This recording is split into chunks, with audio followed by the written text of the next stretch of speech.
सुप्रभात बच्चों, मैं आत्मी ग्रीन स्कूल से आपकी हिंदी की अध्यापिका। आज मैं आपको आप ही की पाठ्य पुस्तिका संचयन से पाठ 6 दिए जल उठे पाठ की व्याख्या करूंगी।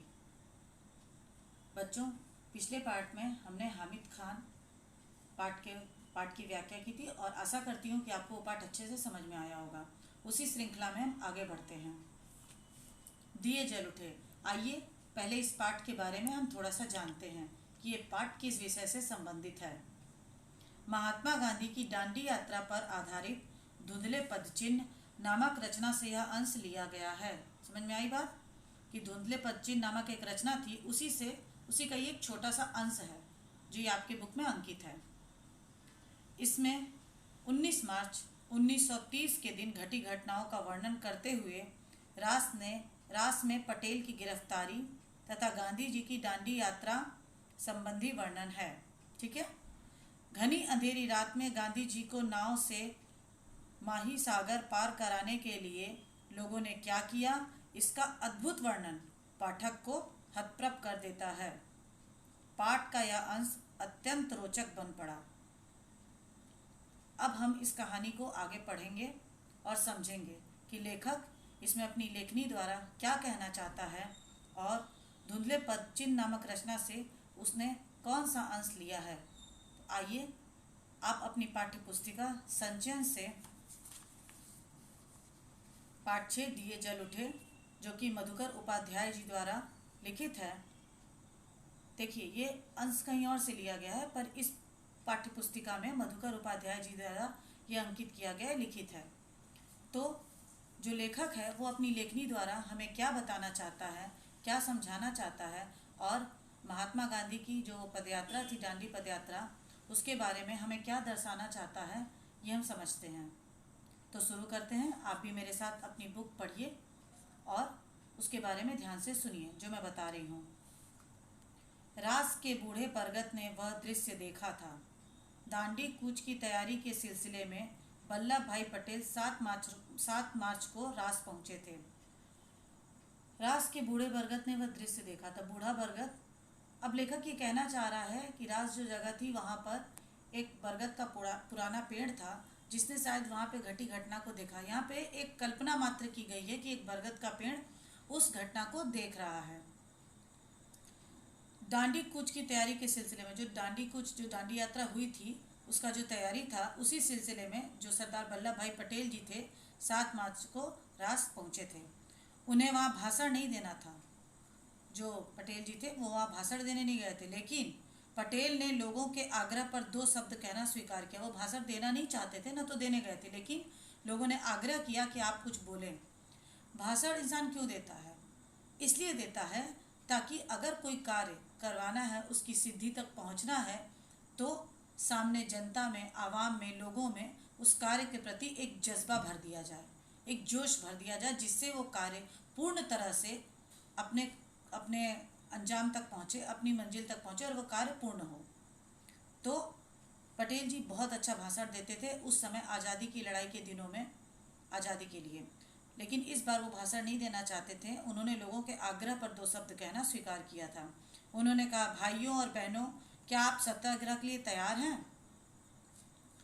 सत्याग्रह मतलब सत्य पर आग्रह, यानी सत्य की लिए जो हम प्रयास करते हैं सत्य की जीत के लिए। तो उन्होंने लोगों को आह्वान किया, लोगों से पूछा कि क्या आप इसके लिए तैयार हैं।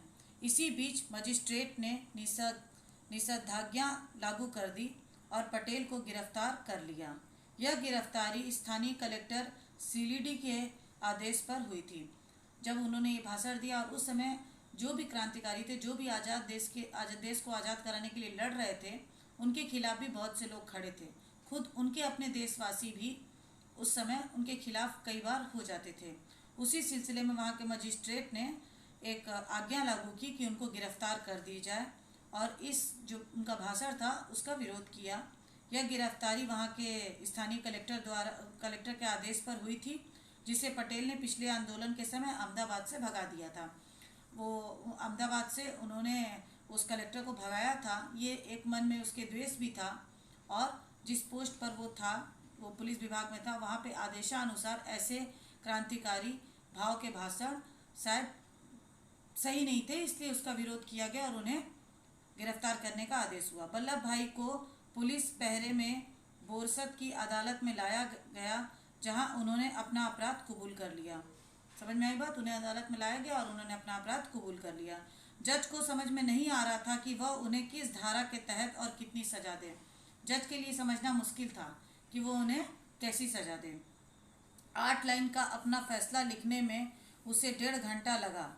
पटेल को 500 रुपये जुर्माने के साथ 3 महीने की जेल की सजा हुई। ये आपको पढ़ के समझ में आ गया। इसके लिए उन्हें अहमदाबाद में साबरमती जेल ले जाया गया।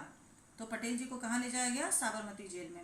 साबरमती आश्रम में गांधी को पटेल की गिरफ्तारी, उनकी सजा और उन्हें साबरमती जेल जाने की सूचना दी गई। गांधी इस गिरफ्तारी से बहुत क्षुब्ध थे। पटेल जी की गिरफ्तारी से गांधी जी बहुत परेशान थे, उन्हें अच्छा नहीं लग रहा था और वो सोच में पड़ गए थे कि ऐसा क्यों हुआ। उन्होंने कहा कि अब दांडी कूच की तारीख बदल सकती है। तो गांधी जी ने ऐसा सोचा कि अब पटेल जी तो गिरफ्तार हो गए हैं, तो ये जो दांडी कूच की जो तैयारी है, जो दांडी यात्रा करनी है, उसकी तारीख अब बदल देते हैं, क्योंकि बिना साथ के ये थोड़ा मुश्किल हो जाएगा। वह अपने अभियान पर 12 मार्च से पहले ही रवाना हो सकते हैं। तो उन्होंने तय किया कि जो मेरा ये अभियान है उसमें हम 12 मार्च के पहले ही चल दें। पेज पलटिए, पेज नंबर 43। आश्रम में एक एक आदमी यह हिसाब लगा रहा था कि मोटर कार से बोरसद से साबरमती जेल पहुंचने में कितना समय लगेगा। आश्रम में जो वहाँ के व्यक्ति थे वो हिसाब किताब कर रहे थे कि अगर हम मोटर से जाते हैं तो बोरसद से साबरमती जेल, बोरसद जो जगह है वहाँ से साबरमती जेल पहुँचने में कितना समय लग सकता है। जेल का रास्ता आश्रम के सामने से ही होकर जाता था। हालांकि जेल का जो रास्ता था वो आश्रम के सामने से होकर जाता था। आश्रमवासी पटेल की एक झलक पाना चाहते थे। जो आश्रम में रहने वाले व्यक्ति थे, जो आश्रम वासी थे, वो पटेल साहब की एक झलक पाना चाहते थे। पटेल साहब इतने अच्छे नेता थे, इतने अच्छे कार्यकर्ता थे कि उनकी एक झलक पाने के लिए उस समय के उनके अनुयायी, वहाँ भारत की जनता परेशान रहती थी, इच्छुक थी। समय का अनुमान लगाकर गांधी स्वयं आश्रम से बाहर निकल आए। पीछे पीछे सब आश्रमवासी आकर सड़क के किनारे खड़े हो गए। जैसे ही गांधी जी आए, उनके पीछे जितने आश्रमवासी थे, जितने भी लोग आश्रम में रहते थे, वे सड़क के किनारे आके खड़े हो गए। लोगों का ख्याल था कि पटेल को गिरफ्तार करके ले जाने वाली मोटर वहाँ किसी हाल में नहीं रुकेगी। लोगों को ऐसा ख्याल था कि जो पटेल जी को जो जिस कार में ले जाया जाएगा, वहाँ पर आश्रम के पास आकर वो कार नहीं रुकेगी। क्यों? क्योंकि वहाँ जनता का रुख आ जाएगा और उनको आगे ले जाना मुश्किल हो जाएगा। तो वहाँ से रास्ता वहीं से जाता था जेल का, तो पुलिस ये कर सकती थी कि उनको डायरेक्ट लेके चली जाए और वहाँ पे एक पल के लिए भी रोके नहीं, ताकि वहाँ लोगों का जद्दोजहद ना हो और लोग पटेल जी की गिरफ्तारी के बाद उनको जेल तक ले जाने के लिए जेल तक न ले जाने के लिए परेशान न करे पुलिस को। लेकिन मोटर रुकी। लेकिन लोगों की सोच के विपरीत कार्य हुआ और मोटर रुकी। लगता है पटेल का रोब ही था कि पुलिस वालों को मोटर रोकनी पड़ी। अब अपने पटेल जी का ऐसा रोब था, ऐसा रुतबा था, ऐसा उनका व्यक्तित्व था कि पुलिस वालों को मोटर रोकनी पड़ गई। गांधी और पटेल सड़क पर ही मिले। एक संक्षिप्त मुलाकात, एक छोटी सी मुलाकात हुई गांधी और पटेल जी की। पटेल ने कार में बैठते हुए आश्रम वासियों और गांधी से कहा, मैं चलता हूँ, अब आपकी बारी है। पटेल जी ने कहा अब वो जेल जा रहे हैं, मतलब अभी उनका कार्य का जो वक्त है, जो कार्यकाल है, वो थोड़े समय के लिए रुकेगा। अब आपकी बारी है, अब आगे का कार्य आप लोग कीजिए। ऐसा वो कहने के बाद आगे चल दिए। पटेल की गिरफ्तारी पर देश भर में प्रतिक्रिया हुई। दिल्ली में मदन मोहन मालवीय ने केंद्रीय असेंबली में एक प्रस्ताव पेश किया, जिसमें बिना मुकदमा चलाए पटेल को जेल भेजने के सरकारी कदम की भर्त्सना की गई थी। ये जो पटेल जी को जेल हुई थी, इस पर एक प्रॉपर मुकदमा नहीं चला था। ये जज भी परेशान था कि आखिर इन्होंने ऐसा क्या किया। एक भाषण देना इतना भी बड़ा कोई जुर्म नहीं है, इतनी भी बड़े कोई ऐसा उन्होंने काम नहीं कर दिया है जिसकी वजह से उन्हें सज़ा मुकर्रर की जाए। लेकिन उस समय तो अंग्रेज़ों का राज था, तो उनको अगर कोई चीज़ नहीं पसंद थी, और ज़्यादातर देशवासियों का इस तरीके से क्रांतिकारी स्वभाव जिसमें उनके आज़ाद होने के ख्यालात शामिल थे, तो इसका वो विरोध करते थे। तो इस वजह से उन्होंने पटेल जी की गिरफ्तारी का आदेश दिया होगा। लेकिन जो मदन मोहन मालवीय जी थे, उनको ये बात नहीं रास आ रही थी कि बिना किसी मुकदमे के उनको जेल की सजा कैसे मुकर्रर कर दी गई। प्रस्ताव पारित नहीं हो सका। इस प्रस्ताव पर कई नेताओं ने अपनी राय सदन में रखी। मोहम्मद अली जिन्ना ने कहा, सरदार वल्लभ भाई पटेल की गिरफ्तारी अभिव्यक्ति की स्वतंत्रता के सिद्धांत पर हमला है। जो उस समय के मदन मोहन अली जिन्ना जी थे, उन्होंने कहा कि जो सरदार वल्लभ भाई पटेल हैं, उनकी गिरफ्तारी एक व्यक्ति के स्वतंत्रता, मतलब एक व्यक्ति जो अपनी खुद की स्वतंत्रता चाहता है, उस पर एक हमला है। मतलब हर व्यक्ति को स्वतंत्र होने का हक है। तो स्वतंत्रता हर इंसान का हक है और सरदार वल्लभ भाई पटेल भी यही चाहते थे कि भारतवर्ष आज़ाद हो, वहाँ का हर व्यक्ति आज़ाद हो, क्योंकि कहीं ना कहीं हम अंग्रेज़ों के गुलाम थे। हम जी भी रहे थे तो उसमें एक गुलामी के साथ हम जी रहे थे और शायद इसी की लड़ाई में उस समय के कई भारतीय जवान, कई भारतीय व्यक्ति अपने अपने जीवन का बलिदान कर दिए। उसी में से कुछ व्यक्ति थे सरदार वल्लभ भाई पटेल, मदन मोहन मालवीय और गांधी जी, सरदार भगत सिंह, ये सब। तो यहाँ पर हम जो कहानी पढ़ रहे हैं उसमें आगे बताया जा रहा है कि सरदार वल्लभ भाई पटेल को जो गिरफ्तारी हुई थी, वो मोहम्मद अली जिन्ना ने कहा कि वो स्वतंत्रता के सिद्धांत पर हमला है। भारत सरकार एक ऐसी नज़ीर पेश कर रही थी जिसके गंभीर परिणाम हो सकते थे। जो उस समय भारत की सरकार थी, वो ऐसा एक एग्जाम्पल, एक ऐसा उदाहरण पेश कर रही थी जिसका जो परिणाम था, जो अंजाम था, वो काफ़ी गंभीर हो सकता था। गांधी के राज पहुंचने के समय वह कानून लागू था जिसके तहत पटेल को गिरफ्तार किया गया। सत्याग्रहियों ने अपनी ओर से तैयारी पूरी कर ली थी। जो सत्याग्रही थे जो सत्य के लिए लड़ रहे थे, उन्होंने अपनी तैयारी पूरी कर ली थी और अब्बास तैयब जी वहाँ पहुँच चुके थे कि गांधी की गिरफ्तारी की स्थिति में कूच की अगुवाई कर सकें।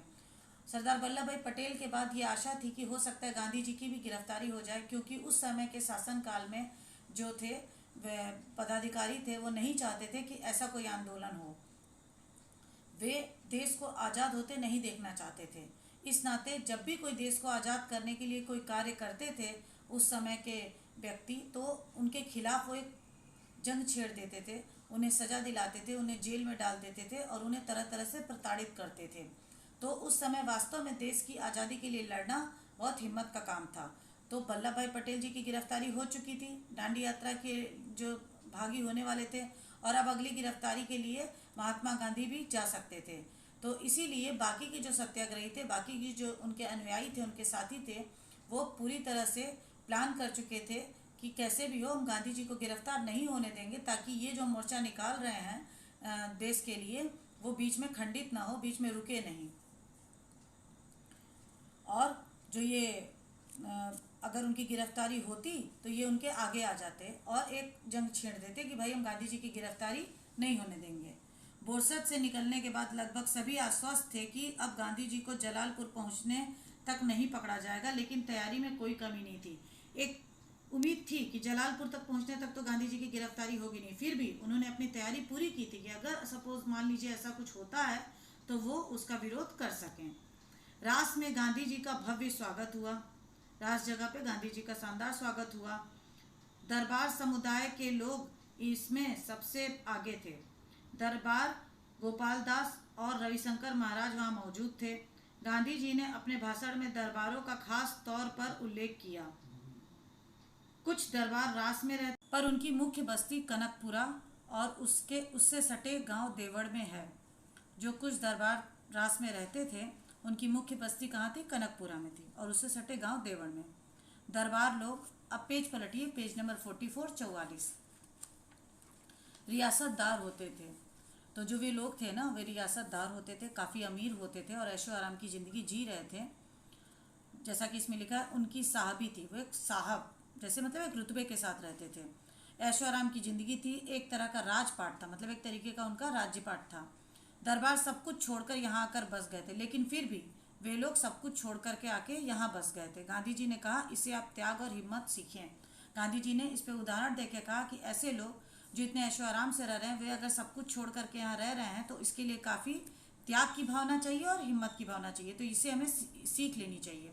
अखिल भारतीय कांग्रेस कमेटी की बैठक 21 मार्च को साबरमती के तट पर होने वाली थी। जवाहरलाल नेहरू इस बैठक से पहले गांधी जी से मिलना चाहते थे। ये जो बैठक होने वाली थी उससे पहले जवाहरलाल नेहरू जी गांधी जी से मिलना चाहते थे। उन्होंने एक संदेश भिजवाया, उन्होंने गांधी जी को एक संदेश भिजवाया कि आप मुझसे मिलिए, जिसके जवाब में गांधी जी ने रास में अपनी जनसभा से पहले, जो रास में जनसभा होने वाली थी उसके पहले एक पत्र लिखा और कहा कि उन तक पहुंचना कठिन है। जवाहरलाल नेहरू को पत्र द्वारा ये समझाया कि उन तक नहीं पहुंचा जा सकता, तुमको पूरी एक रात का जागरण करना पड़ेगा। वे आगाह कर रहे हैं अपने पत्र में, अगर कल रात से पहले वापस लौटना चाहते हो तो इससे बचा भी नहीं जा सकता, और अगर कल रात से पहले तुम वापस लौटना चाहते हो तो ये संभव नहीं हो पाएगा। मैं उस समय जहां भी रहूंगा संदेश वाहक तुमको वहां तक ले आएगा। अब उन्होंने ऐसा लिखा कि मैं अगर कहीं जहां रहूंगा उस समय वहां तक जो भी संदेश वाहक है, जो भी संदेश देने जा रहा है वो तुमको लेकर आ जाएगा। इस प्रयाण की कठिनतम घड़ी में तुम मुझसे मिल रहे हो। तुमको रात के लगभग 2 बजे जाने पर के मछुआरों के कंधे पर बैठकर एक धारा पार करनी पड़ेगी। तो वे कह रहे हैं कि ये जो यात्रा है, ये जो वो यात्रा करने वाले हैं, ये बहुत कठिन है, और इस कठिनतम घड़ी, इस कठिन समय पर तुम मुझसे मिल रहे हो। तुमको रात के लगभग 2 बजे जाने पर के, मतलब रात के 2 बजे के आसपास तुम्हें एक अच्छे से समझाए मछुआरों के कंधों पर बैठकर एक धारा पार करनी पड़ेगी। मतलब ये एक उदाहरण के साथ समझा रहे हैं कि तुम्हें एक सोच समझ से पूर्ण व्यक्ति के साथ उसके कंधे पर बैठकर, मतलब एक बहुत बड़ी तुमको एक पड़ाव पार करना पड़ेगा। ये अपनी इस भाषा के तहत तुमको समझा रहे हैं। मैं राष्ट्र के प्रमुख सेवक के लिए भी प्रयाण में जरा भी विराम नहीं दे सकता। तुम एक राष्ट्र के बहुत बड़े प्रमुख सेवक हो। उन्होंने जवाहरलाल नेहरू को संबोधित किया है और कहा है लेकिन फिर भी मैं तुम्हारे लिए यहाँ पर अपने आप को नहीं रोक सकता। वल्लभ भाई की गिरफ्तारी के कारण रास में आम लोगों के बीच सरकार के खिलाफ प्रतिक्रिया स्वाभाविक थी। जो वल्लभ भाई की गिरफ्तारी हुई थी उसमें जो आम लोग थे, वहाँ की जनता थी, वे सरकार के खिलाफ एक अपनी प्रतिक्रिया दे रही थी, एक गुस्सा, एक रोष प्रकट कर रही थी, जो कि जायज़ थी, क्योंकि उनकी गिरफ्तारी जो थी वो पूरी तरह से नाजायज़ थी। उन्होंने ऐसा कुछ किया ही नहीं था कि उनको गिरफ्तार किया जा सके। भला अपनी देश की आज़ादी चाहना और उसके लिए काम करना क्या इतनी बड़ी गलती है? पर उस समय थी, क्योंकि उस समय हमारा देश गुलाम था, और ऐसे लोग जो हमारे देश को आज़ाद करने के लिए कार्य कर रहे थे, उनकी छोटी मोटी हर बात एक गलती ही थी। गांधी की जनसभा से पहले ही गांव के सभी पुश्तैनी मुखिया और पटेल उन्हें अपना इस्तीफा सौंप गए थे। गांधी जी जो ये जनसभा करने वाले थे उसके पहले गांव के जितने भी पुराने जो पहले समय से चले आ रहे थे वो मुखिया और पटेल उन्हें अपना इस्तीफा सौंप गए। गांधी ने दांडी कूच शुरू होने से पहले ही यह निश्चय कर लिया था कि वह अपनी यात्रा ब्रिटिश आधिपत्य वाले भूभाग से ही करेंगे, जहाँ पे ब्रिटिश का राज्य चल रहा है, जहाँ उनका ही बोलबाला, उनका ही प्रभुत्व, वही मेन है, उनके खिलाफ वे उन्हीं की जगह से ये यात्रा शुरू करेंगे। किसी राजघराने के इलाके में नहीं जाएंगे, लेकिन इस यात्रा में उन्हें थोड़ी देर के लिए बड़ौदा रियासत से गुजरना पड़ा। ऐसा न करने पर यात्रा करीब 20 किलोमीटर लंबी हो जाती। उन्होंने सोचा था ऐसा कि वो किसी राज्य वाले इलाके से, राजपाट वाले, राजघराने वाले इलाके से नहीं जाएंगे, लेकिन उन्हें बड़ोदरा के एक रियासत से इसलिए गुजरना पड़ा क्योंकि यात्रा काफ़ी लंबी हो जाती, लगभग 20 किलोमीटर लंबी, और इसका असर यात्रा के कार्यक्रम पे पड़ता। उन्हें यात्रा फटाफट करनी थी क्योंकि उससे जुड़े कार्यक्रम भी महत्वपूर्ण थे, और ये यात्रा की जो मंजिल थी वो भी महत्वपूर्ण थी। तो इसलिए 20 किलोमीटर की यात्रा काफ़ी लंबी हो जाती, इसलिए उसको छोटा करने के लिए ये एक रियासत से गुजरे। सत्याग्रही गाजे बाजे के साथ रास में दाखिल हुए। वहाँ गांधी को एक धर्मशाला में ठहराया गया, जबकि बाकी सत्याग्रही तंबुओं में रुके। अच्छा, सत्याग्रही जो थे, जो सत्य के राह पर चलने वाले थे, उन्होंने गाजे बाजे के साथ उस रास में दाखिल हुए। वहाँ गांधी को एक धर्मशाला में ठहराया गया, जबकि बाकी सत्याग्रही तंबुओं में रुके। रास की आबादी करीब 3,000 थी, लेकिन उनकी जनसभा में 20,000 से ज़्यादा लोग थे। जो रास की आबादी थी, जो रास की जगह थी, वहाँ की आबादी मात्र 3,000 थी, लेकिन एक आश्चर्यजनक बात थी कि उस जनसभा में 20,000 से लोग ज़्यादा थे। अपने भाषण में गांधी ने पटेल की गिरफ्तारी का जिक्र करते हुए कहा, सरदार को यह सज़ा आपकी सेवा के पुरस्कार के रूप में मिली है। उन्होंने उनका सम्मान बढ़ाया और कहा कि उनको यह सज़ा आपकी सेवा के रूप में मिली है। उन्होंने पेज पलटिए, पेज नंबर 45। सरकारी नौकरियों से इस्तीफे का उल्लेख किया और कहा कि कुछ मुखी और तलाटी गंदगी पर मक्खी की तरह चिपके हुए हैं, उन्हें भी अपने निजी तुच्छ स्वार्थ भूलकर इस्तीफा दे देना चाहिए। ये जो छोटा सा स्वार्थ, एक क्षुद्र सा स्वार्थ है ना, उसको भूल करके इस्तीफा दे देना चाहिए। उन्होंने कहा, आप लोग कब तक गाँवों को चूसने में अपना योगदान देते रहेंगे। वे अपने भाषण द्वारा ये समझाना चाह रहे थे कि कब तक आप अपने ही लोगों के खिलाफ कार्य करेंगे, क्योंकि उस कार्य के बदले में जो आपको आय मिलती है उससे शायद आपका निर्वाह होता है, तो आप छोड़ दीजिए, आप अपने देश के लिए, उनकी जनता के लिए काम कीजिए। स्वार्थ में आकर आप अपनों के ही खिलाफ कार्य कर दे रहे हैं। अंग्रेज़ तो यही चाहते थे कि हम गुलामी करें, लेकिन उसमें कुछ अपने भी लोग शामिल सिर्फ इसलिए हो गए थे क्योंकि वो उनके अंदर काम कर रहे थे।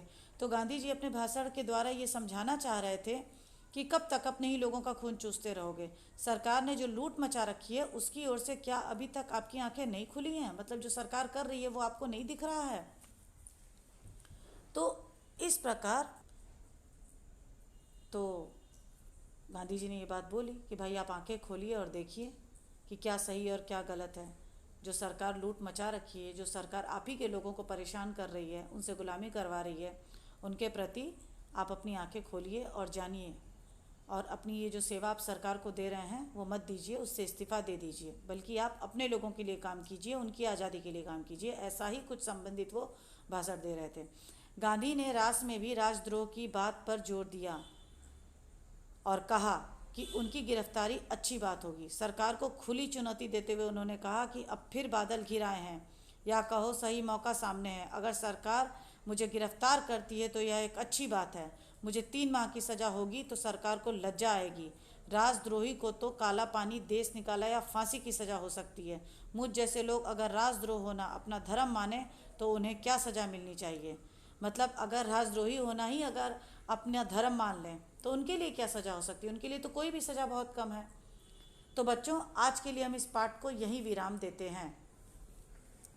आप इस पाठ का घर में अभ्यास करें और अगले पाठ में मैं आपको इस लेसन को, इस पाठ को और अच्छे से व्याख्या करूंगी और अध्ययन कराऊंगी। तब तक के लिए जय स्वामीनारायण।